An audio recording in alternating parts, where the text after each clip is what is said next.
One video, one anthem, more than 2 billion views. Nirvana Smells Like Teen Spirit was a phenomenon, and the video was a massive reason for this. Let's take a deeper dive into the video for Smells Like Teen Spirit and look at exactly what made it so amazing. In 1991, a music video changed everything. It cost less than most pop stars' catering budget, but launched a revolution that would be felt across music. Smells Like Teen Spirit wasn't just a song, and the video for it wasn't just a standard video. Both were cultural earthquakes that would have a massive impact on the whole music scene. Today, I'm going to look just at the video specifically for Smells Like Teen Spirit, how it was filmed, the hidden meanings, and why people are still watching it so many years later. So let's go into the origins and the concept of the video for Smells Like Teen Spirit as a good starting point.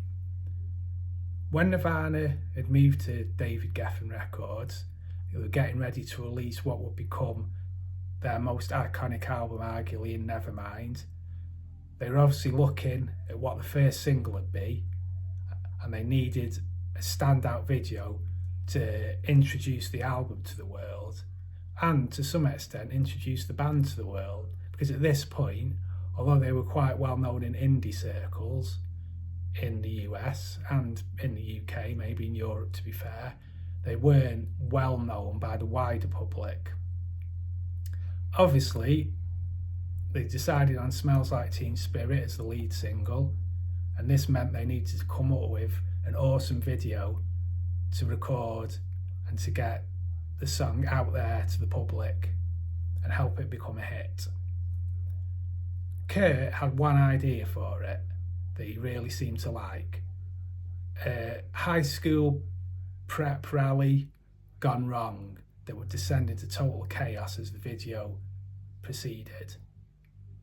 The inspiration for this idea seemed to come to Kurt from two cult films, Over the Edge, which it has a very similar feel of teenagers rioting, and Rock and Roll High School, which was a sort of punk fantasy style film starring the Ramones. As you would expect from Kurt, being such a creative person, he took inspiration from these two sources but actually put his own twist on it. Now, interestingly, it's said that his original idea for Smells Like Teen Spirit video was a lot darker than the actual finished video that we all know.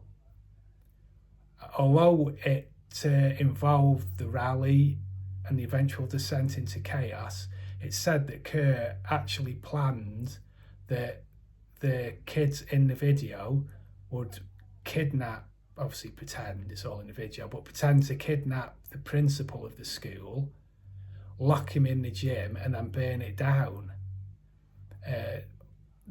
So that was the original idea, apparently. But due to record company concerns over getting that played on MTV, it was actually toned down, and the band decided to take the element, that last element, out and just have the rally gone wrong. Another interesting point with this about the concept of the video, the origins, is that the band, rather than going for a well-known director with a flashy MTV style that was well known in the music industry, they opted for a guy called Samuel Bayer, who was a complete unknown. And it's said that the only reason they went for him is because the demo reel he sent in to pitch for the job was really rough and raw and unpolished, which is something the band loved and something that fitted in with their own ethos towards creating art and their punk sensibilities. Well, let's look at the shoot for Smells Like Teen Spirit video and have a bit of a deeper dive into how that all went. Filming for the video took place in sort of mid-August 91 at some studios in Culver City, Los Angeles. I think it was the GMT studios. Although it's not said for sure anywhere that I've seen, it's believed the budget for it was between about $30,000 and $50,000. And that sounds like a lot of money to the normal person, and it is. But in terms of music videos for a major label, that's actually not that massive a budget. Interestingly, the extras were cast, so the teenagers in the video, basically everybody apart from the band really, and apart from the janitor fella who I think was an actor called Tony De La Rosa, but all the extras, all the kids that are in the bleachers and dressed up were just cast through an ad advertising the video and calling for energetic young people willing to mash, apparently.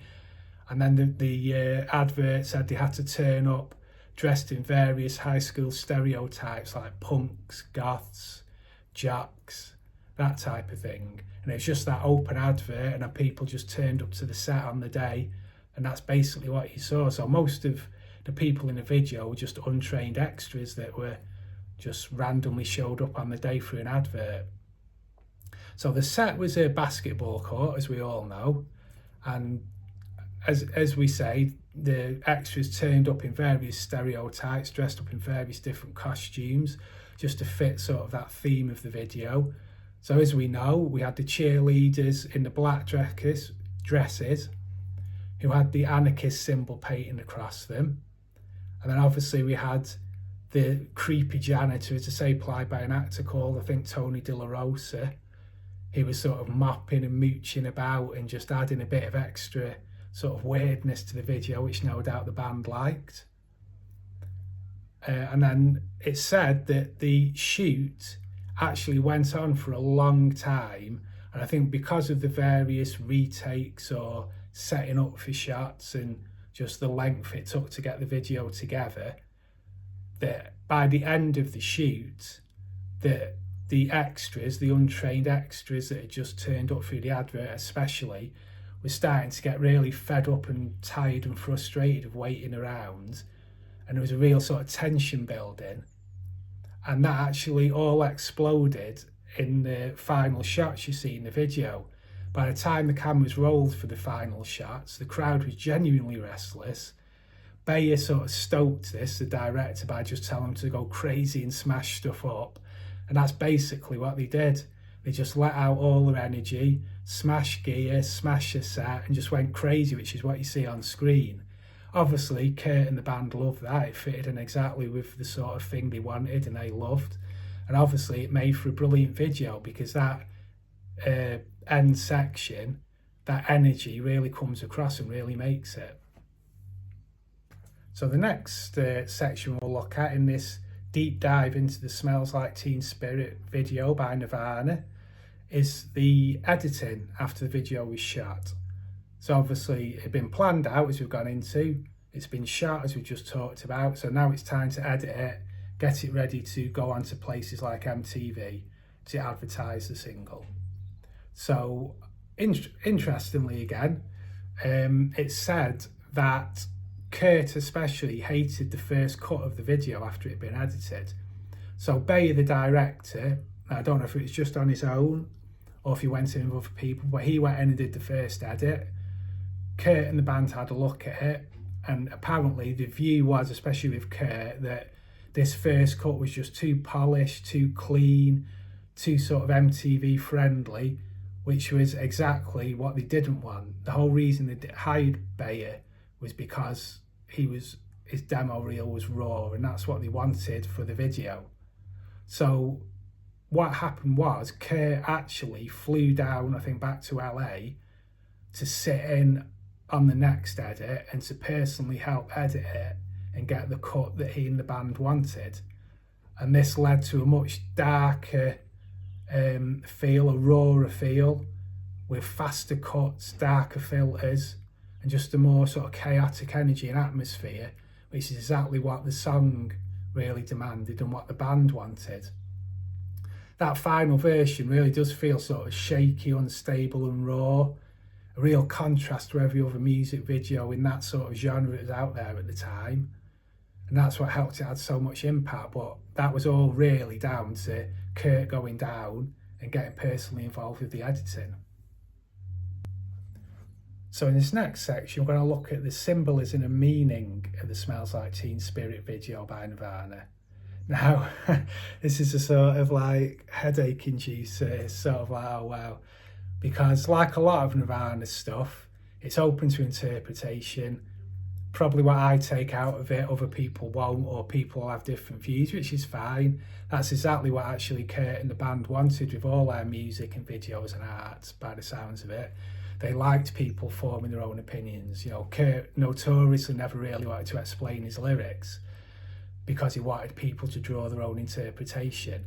And it's the same with the videos, I think. So the Smells Like Teen Spirit video is no exception, but I will go into it based on what I think, what I take from it. So for me, the overall concept of the sort of high school rally as a starting point is symbolising the conformity of all, you know, the actual structure of high school, how it works. It's something that most high schools conform to and is familiar.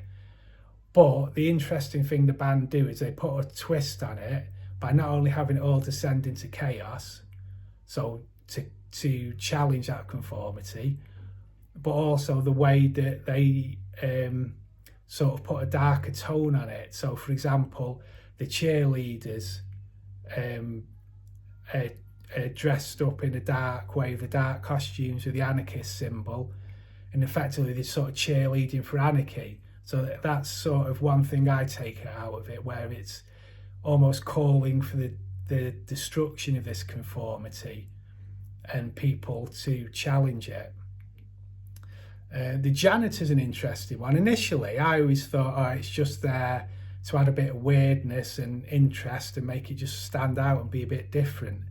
But the more I think about it, I do wonder if he's more of a metaphor for working class futility, in that he symbolises basically what all of us do. We spend, when we're an adult, we spend all our lives working in these sort of jobs that maybe don't always mean so much to us or don't always fulfill us. And yet we keep sort of grinding it out day in, day out, year in, year out, because we have to pay bills, and that's what society demands. But I wonder if that actually is a metaphor for that, and it's a way of the band challenging it again and sort of saying to people, come on, this is what you're doing, is this how life should be? And then I think what's quite interesting, as well as if you look at the video in terms of meaning, is that at the beginning the students are quite sort of bored and detached when the music and the band are initially playing, but then when the music kicks in, they sort of wake up and sort of erupt into rebellion, into anarchy, into challenging the norm.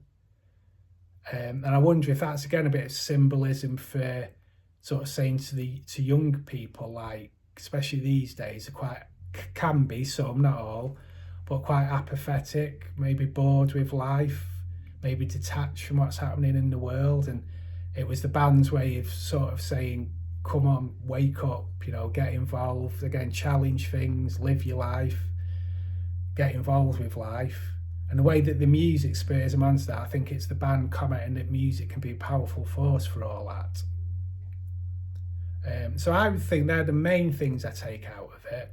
I probably, like I say, the overall meaning for me and theme is just about challenging conformity, challenging the norm, not afraid to do your own thing, not afraid to get involved with the world.